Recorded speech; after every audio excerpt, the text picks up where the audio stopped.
नमस्कार, मैं हूं नवीन पांडे। आप देख रहे हैं राष्ट्र धर्म। दिल्ली में चुनाव जैसे जैसे तेजी पकड़ रहा है, सभी पार्टियों ने पूरी ताकत झोंकनी शुरू कर दी है। बीजेपी की बैठक में आज चुनावी तैयारियों की रणनीति तैयार की गई है। बैठक में दिल्ली, उत्तर प्रदेश, राजस्थान, हरियाणा और हिमाचल प्रदेश के कैबिनेट मंत्रियों, सांसदों को दिल्ली की कई विधानसभा क्षेत्रों की जिम्मेदारी सौंपी गई है।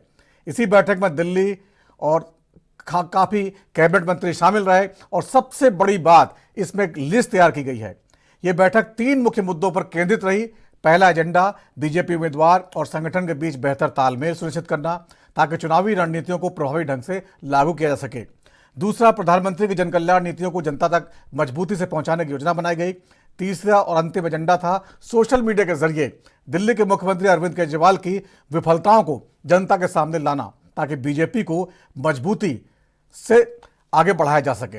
अब बड़ा सवाल यह है, क्या बीजेपी संगठन इन योजनाओं को लागू कर पाएगा? इसके साथ ही बीजेपी ने अपने स्टार प्रचारकों की सूची भी जारी कर दी है। इस सूची में पीएम मोदी और गृह मंत्री अमित शाह के बाद यूपी के सीएम योगी का भी नाम है।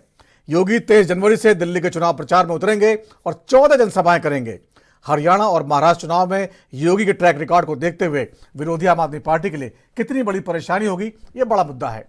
दिल्ली में पूर्वांचल के वोटरों की संख्या अच्छी खासी है, इसलिए योगी का कितना जलवा दिखेगा, यह बड़ा सवाल रहेगा। इन्हीं सब मुद्दों पर चर्चा करेंगे। कुछ खास मेहमान हमारे साथ जुड़े हुए हैं, उनके पास चलेंगे। उससे पहले देख लेते हैं क्या कुछ कहा गया है।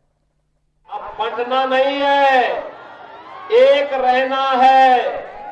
एक रहेंगे, सेफ रहेंगे। एक रहेंगे, एक रहेंगे। और इसलिए अब एक कौन और सुनिए, ऐसा नहीं है कि सिर्फ ग्रोथ यहीं तक है। इनका जो 2019 का एफिडेविट है, उसमें इन्होंने बताया कि उससे पिछले साल की जो इनकी टैक्स रिटर्न थी, उसमें इन्होंने अपनी सालाना आय बताई।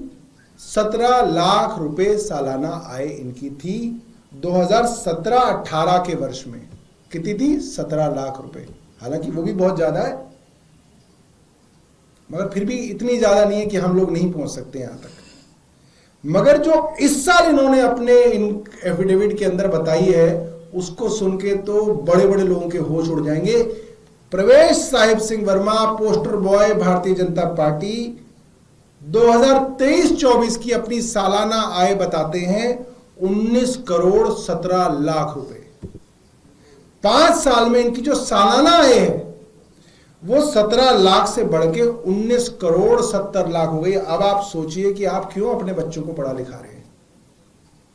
कितना भी आपका बच्चा पढ़ जाए, आईआईटी कर जाए, आईआईएम कर जाए, मैं बहुत सारे ऐसे लोगों को जानता हूं, उनकी भी इतनी ग्रोथ नहीं होती जितनी प्रवेश वर्मा जी की ग्रोथ हो रही है। मैं प्रवेश वर्मा जी से निवेदन करूंगा, वो रोज प्रेस कॉन्फ्रेंस करते हैं, एक प्रेस कॉन्फ्रेंस वो इन गरीब भारतीयों के लिए भी करें, ताकि हम लोगों को और बाकी गरीब लोगों को भी पता चले।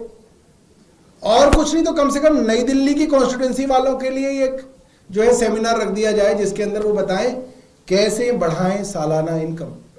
और कितनी? 11,488% ग्रोथ हुई है इनकी।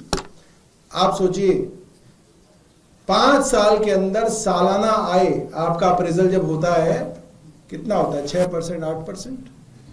हमारा आईटी में, सॉफ्टवेयर में होता था 15%, 20%। शुरू के दिनों में तो बहुत होता था, बहुत पैसा था आईटी के अंदर।